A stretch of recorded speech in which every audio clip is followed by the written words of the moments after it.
ఓం శ్రీ మాత్రే నమః. ఓం శ్రీ మాత్రే నమః. నమస్కారం అండి అందరికీ. Welcome to my YouTube channel Shri Manju spiritual. మనము లలితా సహస్రనామ స్తోత్ర నామాలకు ప్రతిపదార్థాలు తెలుసుకుంటున్నాం కదా. శ్రీ మాత్రే నమః. అంతకంటే ముందు మీరు కనుక ఛానల్ని సబ్స్క్రైబ్ చేసుకోకపోతే వెంటనే చేసుకొని పక్కనే ఉన్న బెల్ ఐకాన్ని నొక్కి ఆల్ సెలెక్ట్ చేసుకుంటే మేము ఇలాంటి వీడియోస్ అప్లోడ్ చేయగానే ముందుగా మీకు నోటిఫికేషన్ వస్తుంది. అలాగే వీడియో ఎక్కడ కూడా స్కిప్ చేయకుండా చూస్తే మేము ఏం చెప్తున్నామో మీకు పూర్తిగా అర్థమవుతుంది. శ్రీమాత్రే నమః. ఇప్పుడు వీడియోలోకి వెళ్ళిపోదాము. శ్రీమాత్రే నమః. 434 నామము చందన ధ్రువ దిగ్ధాంగి. నామము చందనస్య మలయజస్య ద్రవేణ గృష్టసరేణ దిగ్ధాని ఆప్తానాం గాని యస్య. ప్రతిపదార్థం చందన ద్రవ సాన మీద తీసిన మంచి గంధరసంతో లేక కల్పముతో పూయబడిన శరీరము కలదు. చందన మంచి గంధముతో దిగ్ధ పూయబడిన అంగి శరీరం కలది. అత్తరు పన్నీరు కంటే కూడా మంచి గంధరసము శాండిల్వుడ్ ఆయిల్ రాసుకున్న వారి శరీరానికి చల్లగా హాయిని చేకూరుస్తుంది. ఎదుటి వారికి ఆహ్లాదకరమైన శుద్ధసత్వమైన పరిమళాన్ని వెదజల్లుతుంది. ఈ శుద్ధసత్వ పరిమళ లక్షణము బ్రహ్మవర్చస్సును సూచిస్తుంది. శుద్ధసత్వమైన ఆహ్లాదకరమైన మంచి గంధపు రసము పూయబడిన శరీరం కలది అని ఈ నామాన్ని మనం అర్థం చేసుకోవాలి. 435 నామము చెంపయ కుసుమ ప్రియ. శ్రీమాత్రే నమః. ప్రతిపదార్థం చెంపయ కుసుమ దేవాదారు పుష్పములు ప్రియ ఇష్టముగా కలదు.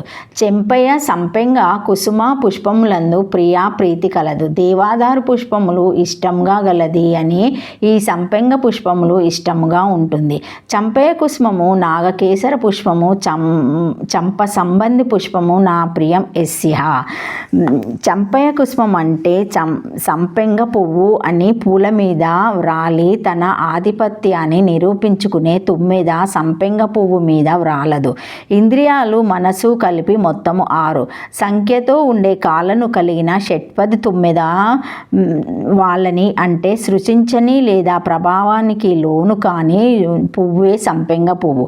ఈ పువ్వు అంటే అమ్మవారికి చాలా ఇష్టం. సాధకులు కూడా ఇలాగే ఈ 5 ఇంద్రియాలు మనసు ప్రలోభాలకు లొంగిపోకూడదనే తన అభిష్టాన్ని సంపెంగ పువ్వుపై గల తన ఇష్టం ద్వారా తెలియజేస్తుంది అమ్మవారు. ప్రథమ భాగంలోని నామచంపక పుష్ప బాణాస దండ విరాజిత నామవివరణ కూడా మళ్ళీ ఇక్కడ చదివితే బాగా అర్థమవుతుంది. సంపెంగ పువ్వును ఇష్టపడున్నది అని ఈ నామాన్ని మనము అర్థం చేసుకోవాలి. శ్రీమాత్రే నమః. శ్రీమాత్రే నమః. 436 నామము కుశల. కుశల క్షేమము కౌశల్యమును కలది. కుశల అంటే క్షేమము అనే అర్థములో జనన మరణ తీతురాలు ప్రళయకాలంలో మహేశ్వరుని మహాతాండవాన్ని చూచే ఏకైక సాక్షిని కాబట్టి అమ్మవారు ఎప్పుడూ క్షేమంగానే ఉంటుంది. కుశల అంటే కౌశల్యము అనే అర్థంలో అమ్మవారు గొప్ప కౌశల్యము కలది. లేకపోతే అంత చక్కగా ఒక్కరితి ఈ సమస్త విశ్వానికి సంబంధించిన సృష్టి స్థితి లయ తిరోధన అనుగ్రహ కృత్యాలు నిర్వహించలేదు. విశ్వంలోని ఏ విశ్వం చూసినా ఆవిడ నైపుణ్యము ప్రస్ఫుటంగా కనపడుతుంది. కాబట్టి అమ్మవారు కుశల. మనసు ప్రశాంతంగా ఉండడమే కుశలానికి అంటే క్షేమానికి మూల కారణం. చక్కని కౌశల్యము కలది అని ఈ నామాన్ని మనము అర్థం చేసుకోవాలి. శ్రీమాత్రే నమః. శ్రీమాత్రే నమః. కుశల సృష్టి స్థితి లయములను చేయుటయందు నేర్పగలది అమ్మవారు. శ్రీమాత్రే నమః. సృష్టిలను చేయుటయందు నేర్పుగలది. జలమును స్వీకరించి ఇచ్చునది. ఏ దేవి ముందు చంద్రుడు కుచ్చాత్తుడు అగునో ఆమె కుశల అనగా చంద్రుని కంటే అధిక కాంతి కలది.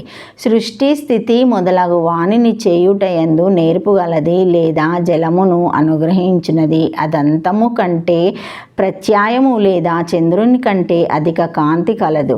నా పుస్సంగా లింగాల శబ్దమునకు షెల్లాకి ఏడు పంది లోమము పులింగమును శల శబ్దమునకు భృంగీగణము చంద్రుడు అని అర్థములు.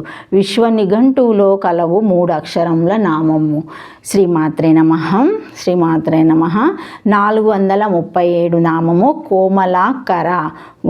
కోమల సుకుమార ఆకారో ఆవహనివాసో యస్య.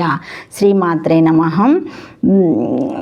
కోమలాకర సుకుమారమగు ఆకారము గలది, సుకుమారమగు అవయవములను కూర్పు గలది 5 అక్షరముల నామము. శ్రీమాత్రే నమః. సుకుమారమైన లేదా మృదువులమైన ఆకార స్వరూపం కలది. కోమలమైన అంటే సుకుమారమైన, నాజూకైన అనే అర్థాలతో పాటు సూక్ష్మమైన అనే అర్థం కూడా చెప్పవచ్చును. అందరిలోనూ ఉండే అమ్మవారు సూక్ష్మంగానే ఉంటుంది. తామర కాడలోని సన్నని పోగు ఫైబర్ లాగా సుషుమ్నా నాడిలో ఉండే కుండలిని శక్తి మనలోని అమ్మవారి సూక్ష్మ రూపము. ఆ సూక్ష్మతత్వాన్ని, సుకుమారత్వాన్ని మంత్రపుష్పంలో విద్యుల్లేఖ భాస్వర అన్నారు. అంటే మెరుపు తీగ సొగసుతో ప్రకాశించుచున్నది అని అర్థము. ఆ మెరుపు తీగే ఆకారం ఎంత సుకుమారంగా వన్నెలు చిన్నెలు వెదజల్లుతూ ఉంటుందో చూచిన వాళ్ళకే తెలుస్తుంది. సుకుమారమైన స్వరూపం గలది అని ఈ నామాన్ని మనం అర్థం చేసుకోవాలి. Thank you for watching my video. Please like, share, comment, subscribe to my channel. మరిన్ని వీడియోస్తో, కొత్త వీడియోస్తో, కొత్త టాపిక్స్తో మళ్ళీ వస్తానండి. ఏమైనా కామెంట్స్ ఉంటే పెట్టగలరు. Thank you. శ్రీమాత్రే నమః. శ్రీమాత్రే నమః.